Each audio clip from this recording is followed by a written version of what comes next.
Assalamualaikum warahmatullahi wabarakatuh. Berjumpa lagi bersama pecinta bola sejati. Apa kabar sahabat pecinta bola sejati? Semoga hari ini kita selalu dalam lindungan Allah Subhanahu wa taala.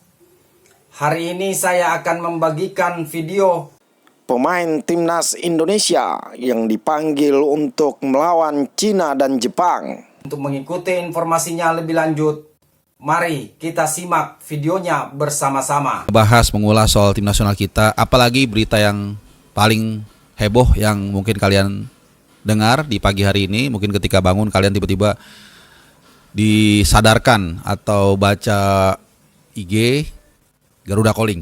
Nah itu dia. Jadi hari ini sudah diumumkan, ini sebenarnya skuad sementara ya, masih nanti akan direvisi sedikit lagi. Mungkin hanya ada 2, 3, 4 pemain lah kurang lebih nanti yang akan menghadapi China, dipersiapkan untuk menghadapi China tanggal 5 Juni nanti di Gelora Bung Karno, dan Jepang selang 5 hari, tepatnya tanggal 10 Juni 2025 di Osaka.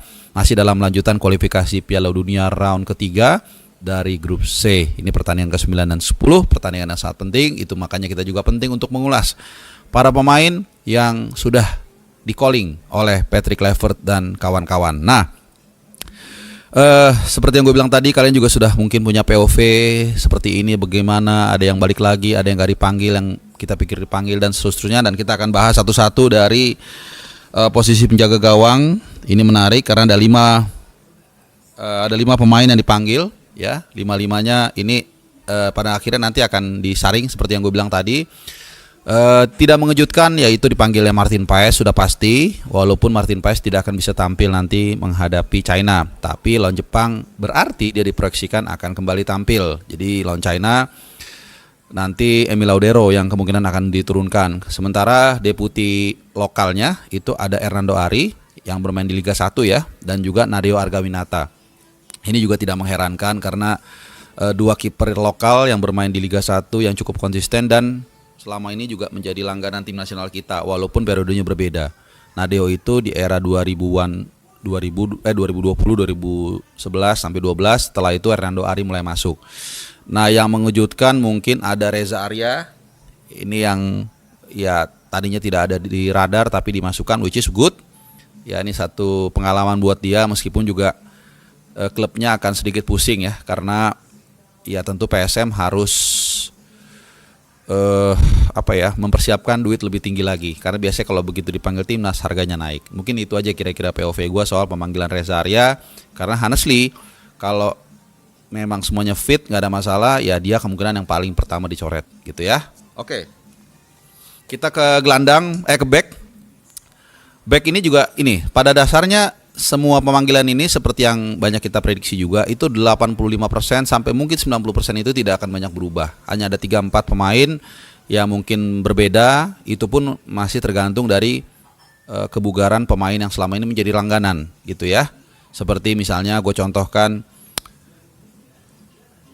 Ragnar ini kan masih misterius ya, dia kena virus yang misterius sehingga sampai dengan tadi malam dia main lawan Standard Liège, itu gue nonton live, tapi dia masih nggak ada di DSP. Jadi udah 8 kali pertandingan berturut-turut sejak April awal kalau nggak salah, itu dia nggak ada di DSP sama sekali. Jadi ini misterius juga gitu, virusnya apa dan kenapa penyebabnya, tapi sampai sekarang belum ada hilalnya. Dan dengan tidak dipanggilnya dia, berarti ini diproyeksikan dia cederanya atau sakitnya itu tidak akan selesai dalam 2-3 minggu ke depan saat kita menghadapi China. Kalau itu diprediksi bisa, maka seperti Kevin Dix yang sedang berkutat dengan cedera dari mulai awal Mei, tapi kemudian dipanggil bahkan akhir April kalau nggak salah.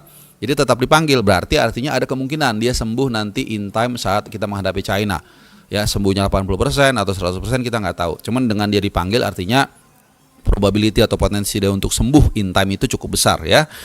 Sisanya masih seperti biasa, ada Justin Hapner, ada Mads Hilgers yang juga cukup baik di 3 laga terakhir, meraih 2 kemenangan dengan clean sheet ya di 20. Jay Itzes gak usah kita bahas lah ya.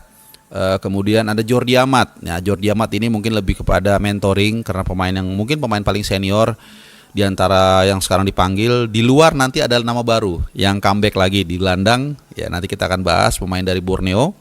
Lalu ada Rizky Ridho, ini juga nggak usah kita bahas. Sandy Walsh, ini sedikit kita bahas. Kalian semua tahu, ngikutin juga penampilan dia, memang agak kurang bagus. Tapi kemarin di pertandingan terakhir di J-League, walaupun timnya kalah dengan skor telak, tapi dia main starter, main cukup lama lah, main full gitu ya. Jadi ini mungkin agak sedikit menyelamatkan juga alasan bagi Patrick Kluivert untuk memanggil dia. Selain harus membackup Kevin Dix yang kemungkinan juga nggak bisa main, tapi kemudian juga ya di momen terakhir sebelum pemanggilan dia tampil si Sandy Walsh di klubnya gitu ya. Karena kan Patrick Kluivert mengucapkan satu statement yang akhirnya menjadi pegangan banyak orang di Hotel Mulia saat perkenalan dia sebagai pelatih tim nasional kita, yaitu dia akan memperhatikan minute play. Ya meskipun nanti kita akan critical juga nih, critical thinking, ada beberapa pemain yang di klubnya nggak main sama sekali tapi dipanggil juga tetap ya. Oke, lanjut. Astawi Mangkualam, ya terlepas dari mungkin kalian banyak, ada mungkin sebagian besar ya, gue nggak tahu ya, yang kurang setuju. Menurut gue sih Asnawi layak diberikan kesempatan. Ada dua alasan ya, kita harus fair. Pertama, itu yang gue bilang tadi, di sisi kanan kita agak sedikit kekurangan bala bantuan, yaitu Kevin Dix yang masih ada potensi, gue bilang tadi nggak main, sehingga harus ada backupnya. Ya backupnya mau nggak mau Asnawi yang tadinya keluar dari antrian masuk lagi gitu kan. Kemudian yang kedua, di Port FC dia juga sangat reguler, dan bahkan dia bisa dimainkan dalam beberapa posisi, bek kanan, bek kiri, bahkan juga pernah dimainkan MR atau midfielder right. Memang banyakkan bek kanan, tapi beberapa pertandingan terakhir dia dimainkan sebagai bek kiri. Jadi faktor-faktor inilah yang menurut gue akhirnya Asnawi dipanggil kembali, dan kalau gue tetap mendukung ya setiap anak bangsa yang dipanggil dan berusaha untuk memberikan yang terbaik, walaupun mungkin permainan dia beberapa waktu lalu di AFF, di waktu lawan China itu kurang, tapi ya mudah-mudahan ada comeback performance dari Asnawi Mangkualam. Ini pemain asal Makassar ya. Kemudian Yance Sayuri, kalau ini gue nggak kaget, bahkan di sebuah podcast sebenarnya gue udah dengar juga ya, Sayuri bersaudara ini akan dipanggil. Cuman ya satu, biarlah seperti ini ya, Garuda Calling yang resmi memanggil. Kemudian yang kedua, penampilan dia itu tidak bisa dihindarkan, itu dia dan Yakob sebenarnya berbarengan itu luar biasa bersama Malut United. Bukan hanya karena Malut saat ini ada di zona ACL ya, atau di papan atas lah seperti itu, tim promosi yang paling perform mungkin dalam sejarah Indonesia mungkin, tapi juga penampilan dari duo Sayuri ini sangat luar biasa. Jadi agak aneh kalau sampai dia nggak dipanggil, walaupun gue setuju, gue sepakat, gue tahu itu adalah prerogatifnya pelatih. Lanjut, biar kita nggak berlama-lama. Calvin Verdong, nggak usah kita bahas. Sean Patinama, nah ini agak sedikit mungkin mengkhawatirkan, karena ya jujur penampilan dia yang paling moncer mungkin di round 2 ya. Waktu itu terutama ketika dia mencetak gol ke gawang Irak di Basrah, tapi setelah itu agak menurun, nggak semenurun Nathan menurut gua atau Strik. Dan di ASU Open pun dia agak struggling. Ada periode memang dia cukup inti di, kalau nggak salah awal tahun ini ya. Kalian pasti yang ngikutin segmen Raport Abroad tahu betul ya. Tapi kemudian pelan-pelan dia agak menurun, kalah dengan pesaing dia lah di sisi kiri ya. Dan kontraknya juga dengan ASU Open udah diputus. Walaupun yang gue dengar, ini info sangat valid ya, dia itu sangat menjaga kebugarannya dengan sangat baik. Dia sempat latihan di klub walaupun musim sudah selesai, dan juga menyewa personal trainer untuk menjaga kebugaran dia. Jadi hal-hal seperti ini pun kita harus fair menilai secara holistik, secara menyeluruh, dan kemudian yang mengapresiasi kalau memang ada upaya, walaupun nanti akan dibuktikan di lapangan dan tidak mudah, karena persaingan di sisi kiri ini luar biasa tebalnya. Calvin Verdong aja untuk nembus mungkin Dean James gak bisa ya, belum ada ya, itu tadi ada Calvin Verdong, ada Dean James, kemudian juga masih ada Pratama Arhan. Malah kalaupun terpaksa Hapner bisa aja ditaruh di sisi kiri, karena dia di Wolves Under 21 juga sering bermain sebagai left back. Kita lanjut ke ya Pratama Arhan, gue udah singgung juga. Menurut gue pemilihan atau keputusan dia untuk hengkang ke Bangkok United setelah mengalami beberapa periode yang kurang menyenangkan bersama Tokyo Verdy, bersama Suwon yang hanya main mungkin di Suwon kalau nggak salah 1 kali atau 2 kali gitu ya, di Tokyo Verdy dan 4 kali. Di Bangkok United dia merekah begitu ya, dapat kesempatan minute play yang cukup banyak. Memang tidak reguler bener ya, cuman cukup banyak lah dia main starter enggak, masuk dari bangku cadangan seperti itu. Jadi lumayan, dan ini membuat ketajaman dia juga terlatih, terutama lemparan ke dalamnya. Suka atau nggak suka ya, kalau gue sih suka-suka aja, nggak ada masalah.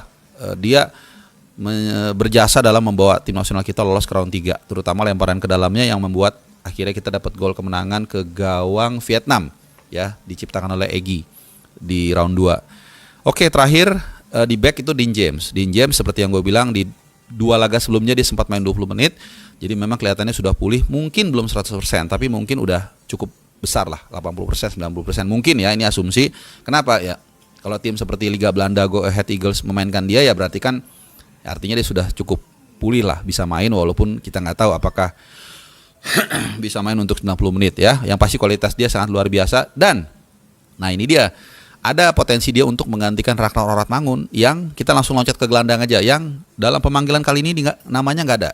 Nah ini kalau kita yang rajin mengikuti perkembangan para pemain di klubnya masing-masing di segmen Report the Broad pasti tahu ya sudah lama menghilang Ragnar. Sudah 8 pertandingan termasuk tadi malam lawan Standard Liège dia juga nggak main, nggak ada di DSP. Jadi ya wajar Dean James dipanggil untuk satu melapis Calvin Verdong karena memang setelah Calvin Verdong skill sebagai back kiri itu paling mumpuni dia. Kemudian opsi untuk melapis Ragnar Oratmangun kalau memang dibutuhkan atau dia diplot di sana. Karena Ragnar kan suka menyamping ya ke kiri dan Dean James ini aslinya left winger. Seperti itu. Jadi kita langsung loncat ke gelandang. Tom Hai nggak usah dibahas. Kita senang juga kenapa? Karena klubnya udah tinggal hari ini aja main. Habis itu selesai. Jadi dia bisa langsung terbang. Mungkin besok atau lusa dia akan ke Jakarta atau ke Bali ya. Intinya ke Indonesia. Ricky Kambuaya konsisten permainannya dan dia juga sudah memberikan bukti saat dia dimainkan mungkin sekitar 15 menit di GBK menghadapi Bahrain. Marcheng walaupun dia absen nanti lawan China tapi dia diproyeksikan akan bisa kembali lawan Jepang. Ivar Jenner juga konsisten bersama Young Utrecht. Joe Pelupesi sudah pasti dan juga Nathan Choon ini yang memang agak debatable bahasa gua ya.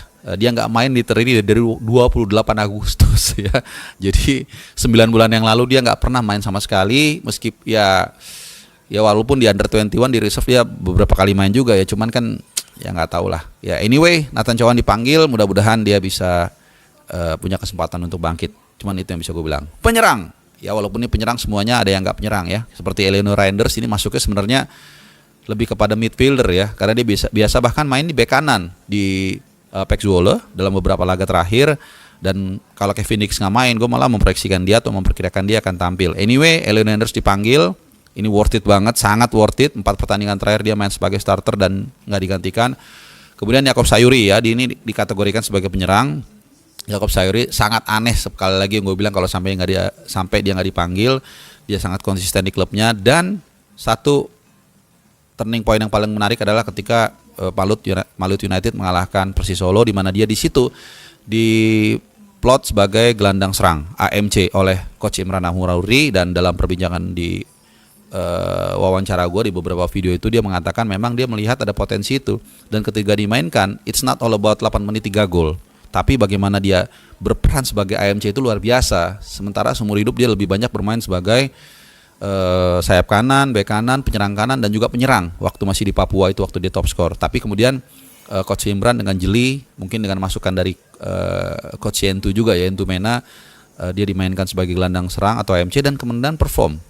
Pressingnya oke, deliverable-nya oke, semuanya oke. Jadi bukan hanya karena dia punya kecepatan gitu. Ini mungkin membuat pusing juga Alex Pastor dan juga Patrick Kluivert untuk mencari pengganti Marcheng ya. Bukan tidak mungkin Jakob Sayuri menjadi opsi ya, dibincangkan, didiskusikan selain mungkin Egy juga atau mungkin pemain lainnya seperti Ricky Kambuaya atau whatever lah gitu ya, atau mungkin Ivar Jenner.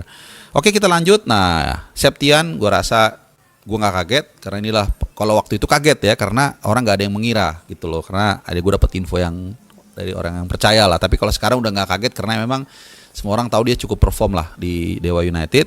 Dan ini dia Stefano Lillipali, ini pemain yang sudah mungkin sekitar 2 tahun ya absen membela timnas, kemudian dipanggil lagi. Usianya juga sudah cukup berumur ya, 34-35 kalau nggak salah. Tapi memang ya dia lumayan lah di Borneo, jadi kita lihat ya walaupun mungkin dia nggak akan langsung pemain inti. Ya nggak tahu ya apakah dia diproyeksikan menggantikan Marcheng karena udah 2 tahun nggak main terus tampil di pertandingan penting seperti ini. Kita nggak tahu apakah mentalnya langsung bisa tune in ya, ritmenya mental mungkin dia kuat tapi apakah dia bisa tune in dengan permainan timnas ya kan. Ya kita lihat nanti mungkin di TC nanti di mana channel Bung Harpadi di sana kita akan ngintip-ngintip ya seperti apa kemungkinan dia untuk bisa mengisi posisi Marcheng. Oke. Egy Maulana, gua rasa kita sepakat. Ramadan Sananta kita bisa berdebat tapi ya kita hargai. Kenapa? Karena kita nggak punya striker yang posturnya seperti dia gitu. Walaupun memang istilah gue ya kasarnya ini lucky bastard juga ini. Karena kadang-kadang kan kita bicara demand supply ya. Mungkin dia secara permainan nggak oke-oke banget gitu ya. Cuman karena kita nggak punya striker yang dengan badan seperti dia, akhirnya dia ya udah pilihan yang mau nggak mau diambil gitu ya. Sekali lagi mudah-mudahan Ramadan Sananta kalau memang dipercaya turun bisa membuktikan kapasitasnya. Rafael Struijk, nah ini yang agak sedikit mengejutkan juga menurut gua ya, karena dia udah I don't know mungkin 2 bulan nggak masuk di DSP sama sekali. Pokoknya terakhir waktu gua wawancara dia di Perth di BHF Park ya kalau nggak salah, itu setelah itu dia nggak itu pun dia nggak main. Jadi setelah itu dia nggak ada di DSP sama sekali ya. Ini agak sedikit kontradiktif dengan perkataan Rafael Struijk yang akan memperhatikan minute play, sementara Struijk nggak dapat minute play sama sekali. Dan last but not least, the one and only anak Medan, Ole Romni yang dipanggil, gua rasa kita juga nggak usah terlalu banyak diskusikan, dan dia sangat layak dan dia hampir pasti akan jadi starter kalau dia nggak cedera. Oke, kira-kira seperti itu secara umum pandangan gua ya soal Garuda Calling. Kalau pemain-pemainnya kalian pasti udah tahu mungkin 3-4 jam yang lalu, tapi point of view gue seperti itu. Dan buat